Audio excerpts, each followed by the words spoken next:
Hello student, welcome to वेक my YouTube channel VS career point. कैसे हैं आप लोग? आई होप के प्लग अच्छे होंगे। आपकी जो स्टडी चलेगी काफ़ी बेहतरीन चलेगी। तो आज के क्लास में हमने लेकर आया है क्लास 12th के हिंदी के मोस्ट इंपॉर्टेंट ऑब्जेक्टिव क्वेश्चन जो आपके फाइनल बोर्ड परीक्षा के लिए काफ़ी ज़्यादा इंपॉर्टेंट है और काफ़ी ज़्यादा खास है।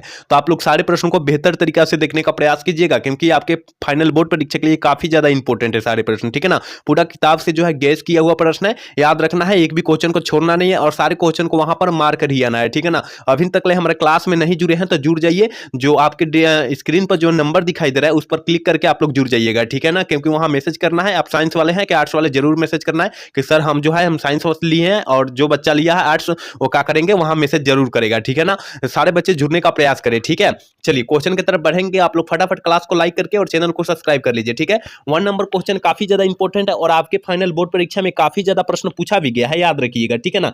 कह रहा है कि बोलने, किसने कहा था कि बोलने से ही मनुष्य के रूप का साक्षात्कार होता है? किसने कहा? ये सारे बच्चे मारेंगे, क्योंकि ये प्रश्न जो है ना सारे बच्चे पढ़ गए होंगे, रट गए होंगे, याद रखिएगा। ठीक है ना? कि बोलने से ही मनुष्य का साक्षात्कार होता है, किसने कहा था? हमने बतलाया था बेन जॉनसन ने कहा था। ऑप्शन बी वाला सही हो जाएगा। आप लोग एडिशन मत मार दीजिएगा, नहीं तो गलत हो जाएगा। एडिशन नहीं मारना है आप लोगों को। आप लोगों को क्या मारना है? बेन जॉनसन मारना है। ठीक है, चलिए अगले क्वेश्चन की तरफ बढ़ेंगे। अगला क्वेश्चन क्या कह रहा है? कह रहा है बाल कृष्ण भट्ट की रचना निम्नलिखित में से कौन है? देखिए हमने बतलाया था, देखिए बातचीत तो बाल कृष्ण भट्ट की है, यहाँ पर 100 अजान 1 सुजान ये भी बाल कृष्ण भट्ट की है, और रसातल यात्रा जो है ये भी जो है बाल कृष्ण भट्ट की है। लेकिन सुखमय जीवन जो है ना ये नहीं है, ये जो है गुलेरी जी की रचना है, याद रखिएगा। ऑप्शन बी वाला सही हो जाएगा। ठीक है ना? 2 का ऑप्शन बी हो जाएगा, याद रखना है आपको। ठीक है, चलिए 3 नंबर क्वेश्चन क्या कर रहा है?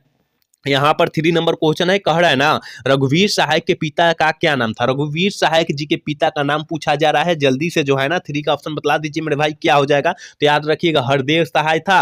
ऑप्शन बी वाला सही हो जाएगा। 3 का ऑप्शन हम लोग वी टिक कर देंगे, याद रखना है। ठीक है, चलिए 4 नंबर क्वेश्चन की तरफ बढ़ते हैं। पुत्र वियोग शीर्षक कविता किसकी रचना है? काफी ज्यादा इंपॉर्टेंट है और आपके फाइनल बोर्ड परीक्षा में यह प्रश्न जो है ना काफी बार पूछा भी गया, याद रखिएगा कि पुत्र वियोग जो है किस लेखक की या किस लेखक की जो है ना, किस कवि की या किस लेखक की जो है कविता है, रचना है, याद रखिएगा। सुभद्रा कुमारी चौहान की रचना है।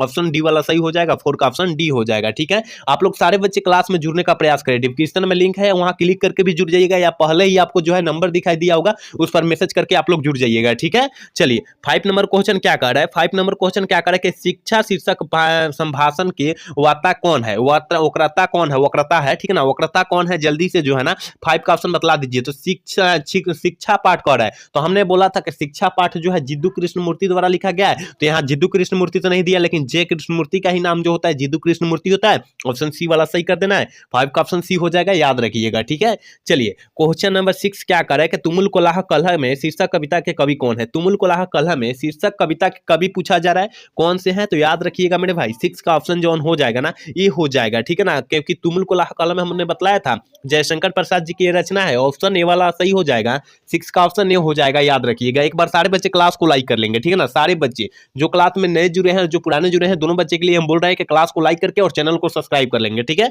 चलिए क्वेश्चन नंबर 7 क्या कर रहा है कि हेनरी लोपेज कहाँ के रहने वाले थे? देखिए हेनरी लोपेज पूछा जा रहा है कहाँ के रहने वाले थे, तो हमने ये क्वेश्चन को काफी बार बतलाया मेरे भाई। अफ्रीका या कांगो कहिए, ऑप्शन डी वाला सही हो जाएगा। ठीक है ना? अफ्रीका को हुई कांगे कहते हैं, याद रखिएगा आप लोग। ठीक है, चलिए क्वेश्चन नंबर 8 क्या कर रहा है? कवि भूषण को भूषण की उपाधि किसने दी? कवि भूषण को भूषण की उपाधि जो है किसने दी? किस वैज्ञानिक ने दिया, भले किस लेखक ने दिया? तो याद रखिएगा राजा रुद्रा शाह ने दिए थे। ऑप्शन सी वाला सही हो जाएगा 8 का। ठीक है ना? 8 का ऑप्शन सी हो जाएगा, याद रखिएगा। ये पूरा किताब से गैस किया हुआ प्रश्न है और आपके फाइनल बोर्ड परीक्षा में इसमें से जो है काफी सारे प्रश्न देखने के लिए मिलेंगे, तो सारे प्रश्न को अच्छे तरीके से याद कर लेना है। ठीक है, चलिए क्वेश्चन नंबर 9 क्या कर रहा है? कह रहा है अधिनायक कैसी कविता है? अधिनायक जो है कैसी कविता है? आगे तो आपको पता होनी चाहिए कि अधिनायक पाठ जो है कौन से लेखक लिखे हैं, किसके द्वारा रचा गया। तो हमने बतलाया था कि अधिनायक लेखक अधिनायक पाठ जो है ना रघुवीर सहाय के द्वारा रचा गया है। ठीक है ना? लेकिन यह एक प्रकार का व्यंग्यात्मक कविता है। ऑप्शन बी वाला सही हो जाएगा। 9 का ऑप्शन बी हम लोग टिक कर देंगे, आपको याद रखना है। ठीक है, चलिए क्वेश्चन नंबर 10 क्या कर रहा है? कह रहे जय कृष्णमूर्ति किस रूप में देखते हैं? देखिए बहुत ही इंपॉर्टेंट है प्रश्न है कि जय कृष्णमूर्ति जो है किस रूप में देखते हैं, देखे जाते हैं? तो याद रखिएगा महामनीषी के रूप में देखे जाते हैं, याद रखना है। और यह विश्व शिक्षक थे। ठीक है ना? विश्व टीचर थे या विश्व शिक्षक थे, आप लोग याद रखिएगा। ठीक है ना? जय कृष्णमूर्ति। ठीक है, चलिए 11 नंबर क्वेश्चन क्या करे कि इत्यादि शब्द का संधि विच्छेद क्या होता है? देखिए ये सारा प्रश्न जो है ना बहुत ज्यादा इंपॉर्टेंट है। ठीक है ना? क्योंकि पूरा किताब से निचोड़ और गैस किया हुआ प्रश्न है, तो आपको जो है इस सारे प्रश्न को अच्छे तरीके बढ़िया से रट जाना है, ठीक है। तो इत्यादि में कौन इत्यादि का संधि विच्छेद जो होता है वो क्या होता है, तो हमने बताया था इति जोर आदि, हमने बतलाया भी था काफी बार, क्योंकि हमारा बच्चा जो है क्लास करता होगा दोपहर में 1 बजे और शाम को 6 बजे करता होगा ना, वो सारा क्वेश्चन को मार देगा, ठीक है ना, क्योंकि ये जो है रिवीजन के तौर पर एक क्लास चल रहा है, ठीक है ना, रिवीजन के तौर पर, क्योंकि हमने 5000 ऑब्जेक्टिव करा रखा है, 5000 ऑब्जेक्टिव जो है ना हमने करा रखा है, याद रखिएगा, ठीक है ना। तो जो बच्चा मेरा दोपहर में 1 बजे करता होगा और शाम को 6 बजे करता होगा, वो सारे क्वेश्चन को अवेलेबल मार देगा वो, ठीक है ना। तो आप लोग जुड़ने का इस टाइम प्रयास करें आप लोग, ठीक है। चलिए क्वेश्चन नंबर 12 क्या करे कि गायक का संधि विच्छेद क्या होता है, हमने बतलाया था पवन, पवन बतलाया था, नयन बतलाया था, पवन का संधि विच्छेद, नयन का संधि विच्छेद हमने बतलाया था, ठीक है ना। तो यहाँ गायक का पूछा जा रहा है, गै जोर अक हो जाएगा, ऑप्शन बी वाला सही हो जाएगा। यहाँ पवन का पूछा जाएगा तो पौ जोर अक हो जाएगा, ठीक है ना, पौ जोर अक हो जाएगा, ठीक है, अक हो जाएगा, और नए जोर अन हो जाएगा, ठीक है, और नए जोर अन हो जाएगा, याद रखिएगा नयन का, ठीक है। चलिए क्वेश्चन नंबर 13 क्या करे कि परमार्थ का संधि विच्छेद क्या हो जाएगा, ठीक है ना। परमार्थ का संधि विच्छेद क्या होता है ये भी हमने बतलाया है मेरे भाई, के परम जोर अर्थ हो जाएगा, तेरे का ऑप्शन ए वाला सही हो जाएगा, ठीक है। आप लोग सारे क्वेश्चन को अच्छे तरीका से देखने का प्रयास करें, सारे बच्चे, जो बच्चा भी क्लास को देख रहा है ना, वो सारे बच्चे अच्छे से देखिए, इसमें से काफी सारे प्रश्न आपके फाइनल बोर्ड परीक्षा में देखने के लिए मिलेंगे, आएंगे, बहुत सारे प्रश्न आएंगे, ठीक है ना। तो आपको याद रखने की जरूरत है सब लोगों को, ठीक है। चलिए क्वेश्चन नंबर 14 क्या करें, दुर्गम शब्द का विलोम शब्द क्या होता है। देखिए बहुत ही इंपॉर्टेंट है भी प्रश्न है कि दुर्गम शब्द का विलोम शब्द हमने बतलाया था, सुगम का जो होता है दुर्गम होता है, ऑप्शन बी वाला सही हो जाएगा, क्योंकि विलोम शब्द का मतलब जो होता है उल्टा शब्द होता है, याद रखिएगा आप लोग, ठीक है। चलिए क्वेश्चन नंबर 15 क्या करें कि अनुकूल शब्द का विलोम शब्द क्या होगा, अनुकूल का विलोम शब्द क्या होगा, तो याद रखिएगा अनुकूल कह रहा है, प्रतिकूल मार दीजिएगा, 15 का ऑप्शन जो हो जाएगा ए वाला हो जाएगा, आपको याद रखना है। और पूछा जाएगा कि अनुकूल में कौन सा समास है, देखिए इस तरह का क्वेश्चन पूछा जाता है, अनुकूल और प्रतिकूल में जो है कौन सा समास है, तो याद रखिएगा अव्ययी भाव समास हो जाता है, ठीक है ना, अव्ययी भाव समास होता है, आपको याद रखना है, ठीक है। चलिए क्वेश्चन नंबर 16 क्या करें, आरोही शब्द का विलोम शब्द क्या होता है, आरोही का विलोम शब्द क्या होता है, एक क्वेश्चन हमने काफी बार बतलाया है आपको कि आरोही का विलोम शब्द जो हो जाएगा अवरोही हो जाएगा, यानी विलोम शब्द का मतलब उल्टा शब्द होता है, हमने बतलाया था, तो आप लोग याद रखिएगा, ठीक है ना, सारे बच्चे याद रखिएगा, और सारे बच्चे क्लास में जुड़ने का प्रयास करें, ठीक है ना, सारे बच्चे क्लास में जुड़ने का प्रयास करें।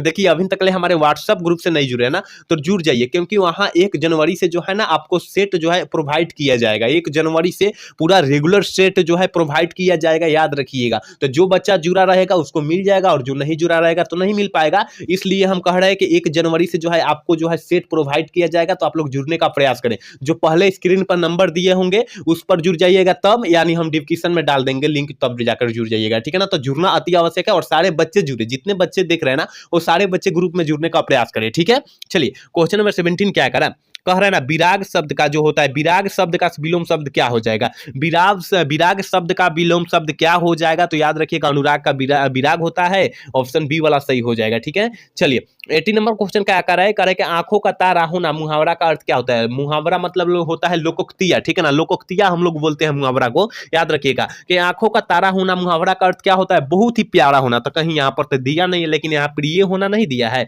ऑप्शन सी वाला सही हो जाएगा, ठीक है। 18 का ऑप्शन सी वाला सही हो जाएगा, याद रखना है, ठीक है। 90 नंबर क्वेश्चन बहुत ही इंपॉर्टेंट है 2025 के लिए, ठीक है, 2025 के लिए बहुत ही इंपॉर्टेंट है कि ऊंट के मुंह में जीरा मुहावरा का अर्थ जो क्या होता है, ऊंट के मुंह में जीरा का फोरन पढ़े हैं ना, कि ऊंट के मुंह में जीरा का फोरन मुहावरा का अर्थ जो होता है वो क्या होता है, तो अधिक खाने वाले को कम कथी खुराक, ठीक है ना, ऑप्शन जो हो जाएगा सी वाला हो जाएगा, ठीक है ना, याद रखिएगा, ये बहुत ही इंपॉर्टेंट है 2025 के लिए, तो आप लोग याद रखिएगा। चलिए 20 नंबर क्वेश्चन करें, कान काटना मुहावरा का अर्थ जो होता है वो क्या होता है, बहुत ही इंपॉर्टेंट है भी प्रश्न है। तो कान काट देना मुहावरा का अर्थ जो होता है चतुर होना, ठीक है ना, चतुर होना यानी पीठ पीछे आपका जो है वार कर देना, ठीक है। चलिए क्वेश्चन नंबर 21 क्या करें, नगर शब्द का विशेषण क्या होगा, नगर शब्द का विशेषण जो होता है वो क्या होता है, जल्दी से जो है 21 का ऑप्शन फटाफट आप लोग बतला दीजिए क्या हो जाएगा। हमने बतलाया था नगर का नागरिक, नमक का भी पूछा जाता है, नमक का नमकीन मारिएगा, नगर का नागरिक मारिएगा, याद रखिएगा, ग्राम का ग्रामीण मारिएगा, आप लोग ये सारे प्रश्न याद रखिएगा, ठीक है, ऑप्शन बी वाला सही हो जाएगा 21 का, ठीक है।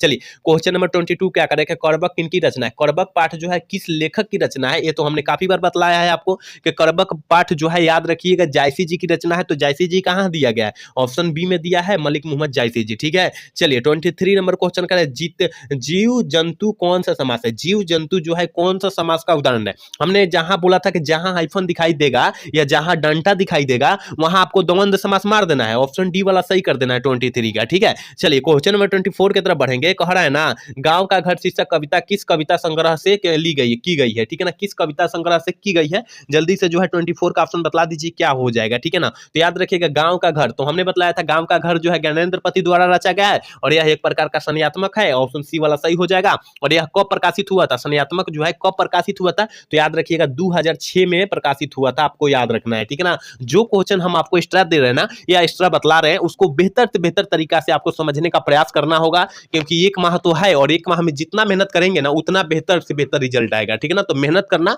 अति आवश्यक है। ठीक है, चलिए 25 नंबर क्वेश्चन क्या कर रहा है, अशोक वाजपेयी का जन्म कब हुआ था। अशोक वाजपेयी जी का जन्म कब हुआ था ये तो हमने कल के क्लास में ही बतलाया था, याद रखिएगा 25 का ऑप्शन बी हो जाएगा 1941 ईस्वी। ठीक है, चलिए 26 नंबर क्वेश्चन क्या कह रहा है कि नीलांबर में कौन सा समास है, नीलांबर में जो है कौन सा समास का उदाहरण होता है। ठीक है ना, नीलांबर तो हमने बोला था जिसका नीला है अंबर। ठीक है ना, जिसका नीला है अंबर चाहे जिसका नीला है अंबर। ठीक है ना, तो हमने बतलाया था उसमें जो है ना कर्मधारय समास का उदाहरण हो जाएगा। ठीक है ना, नीलकमल, नीलकंठ और नीलगाय ये जब होता है ना कर्मधारय समास का उदाहरण है, आप लोग याद रखिएगा ये सब। ठीक है ना, चलिए क्वेश्चन नंबर 27 क्या कह रहा है कि सभा शब्द में कौन सा लिंग है। देखिए हमने बतलाया था अगर संज्ञा पूछता, सभा का संज्ञा पूछता, ठीक है ना, तो संज्ञा मारते, समूहवाचक संज्ञा मारते। ठीक है ना, समूहवाचक संज्ञा मारते, याद रखिएगा। लेकिन यहां पर के लिंग पूछा गया तो सभा जो होता है स्त्रीलिंग शब्द का उदाहरण होता है, ऑप्शन ए वाला सही हो जाएगा। ठीक है ना, और पूछा जाएगा सभा में कौन सा संज्ञा है तो समूहवाचक संज्ञा, याद रखिएगा ये भी। ठीक है, चलिए क्वेश्चन नंबर 28 क्या करे कि रुमाल शब्द में कौन सा लिंग है,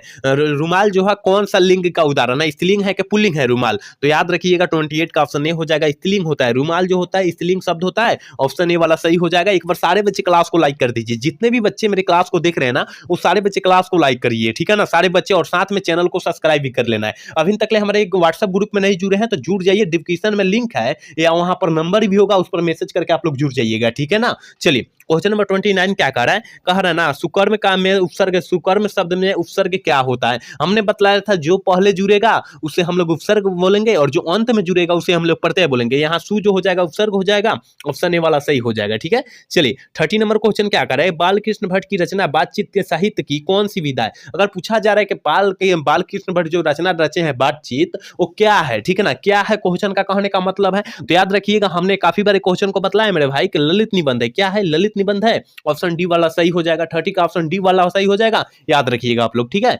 चलिए 31 नंबर क्वेश्चन क्या कर रहा है, जयशंकर जयप्रकाश नारायण को कौन सा पुरस्कार मिला था, कौन सा पुरस्कार मिला था या दिया गया था, तो याद रखिएगा जयप्रकाश नारायण कह रहा है। ठीक है ना, तो आपको जो है ना पता होनी चाहिए कि भारतीय ज्ञानपीठ पुरस्कार जो है नहीं मिला था, साहित्य अकादमी पुरस्कार ये भी नहीं मिला था, डॉक्टर राजेंद्र प्रसाद शिखर पुरस्कार जो है ये भी नहीं मिला था, लेकिन भारत रत्न मिला था। ठीक है ना, और कब मिला था ये जो है, कब मिला था तो हमने बतलाया था 1998 ईस्वी में प्राप्त हुआ था या मिला था। ठीक है ना, याद रखिएगा, तो ऑप्शन डी वाला सही हो जाएगा, दोनों को आपको याद रखना है। ठीक है, चलिए क्वेश्चन नंबर 32 क्या करे, दिनकर जी को किस गद्य पुस्तक पर साहित्य अकादमी पुरस्कार मिला था, किस मतलब दिनकर जी को, तो हमने बतलाया था रामधारी सिंह दिनकर, और रामधारी सिंह दिनकर जहां है तो यानी अर्धनारीश्वर पाठ की बात हो रहा है, तो यानी संस्कृति के 4 अध्याय पर मिला था, ऑप्शन ए वाला सही हो जाएगा। याद रखिएगा आप लोग अगर क्वेश्चन को अच्छे से याद रखते हैं ना तो आंसर ऑटोमेटिक आपका याद हो जाएगा। ठीक है ना, तो क्वेश्चन को बेहतर से बेहतर आगे पढ़ना होगा आपको। ठीक है ना, तभी याद रहेगा। ठीक है, चलिए क्वेश्चन नंबर 33 की तरफ बढ़ेंगे।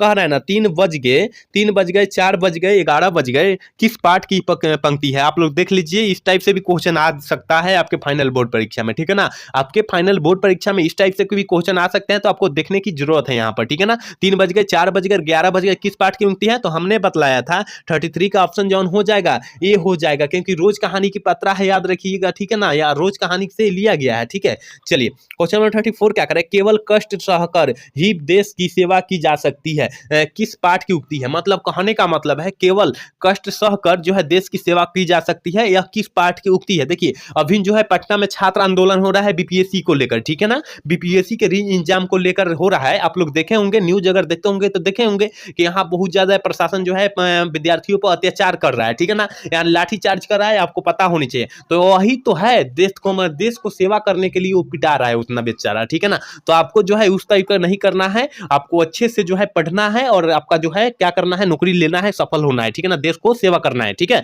तो 34 का ऑप्शन जो हो जाएगा सी हो जाएगा, क्योंकि एक लेख और एक पत्र जो भगत सिंह द्वारा कहा गया था, ठीक है ना, याद रखिएगा आप लोग, ठीक है। ऑप्शन सी वाला सही हो जाएगा। चलिए 35 नंबर क्वेश्चन का है, परंपराशील नाटक किसकी रचना है, किस लेखक की रचना है। परंपराशील जो है नाटक जो है किस लेखक की रचना है, तो हमने बतलाया था परंपराशील है जगदीश चंद्र माथुर मार दीजिएगा, ऑप्शन ए वाला सही कर दीजिएगा 35 का, ठीक है। चलिए 36 नंबर क्वेश्चन का है, मोहन राकेश का जन्म कब हुआ था। बहुत ही इंपॉर्टेंट प्रश्न और बहुत ही खास प्रश्न है कि मोहन राकेश जी का जो जन्म हुआ था वो कब हुआ था, ये हमने क्वेश्चन में बतलाया है, आपको बहुत बार बतलाया है, ठीक है ना। तो 36 का ऑप्शन जो हो जाएगा सी हो जाएगा, 1 जनवरी 1925 को हुआ था, ऑप्शन सी वाला सही हो जाएगा, ठीक है। चलिए 37 नंबर क्वेश्चन क्या कर रहा है, देखिए कह रहा है ना, दूसरी परंपरा की खोज पुस्तक के रचनाकार कौन है। दूसरी परंपरा की खोज पुस्तक के रचनाकार कौन है, जल्दी से देखिए। आज रचना से आजकल रचना से जो है बहुत सारे क्वेश्चन पूछे जा रहे हैं, तो रचना को आपको जो है ना याद रखना है मेरे भाई, ठीक है ना। रचना को किसी भी हाल में आपको याद रखना है, ठीक है ना, क्योंकि रचना से काफी सारे क्वेश्चन पूछे जा रहे हैं, ठीक है ना। तो याद रखिएगा दूसरी परंपरा का खोज किसने लिखा है, किसकी रचना है, याद रखिएगा 37 का ऑप्शन ए वाला हो जाएगा,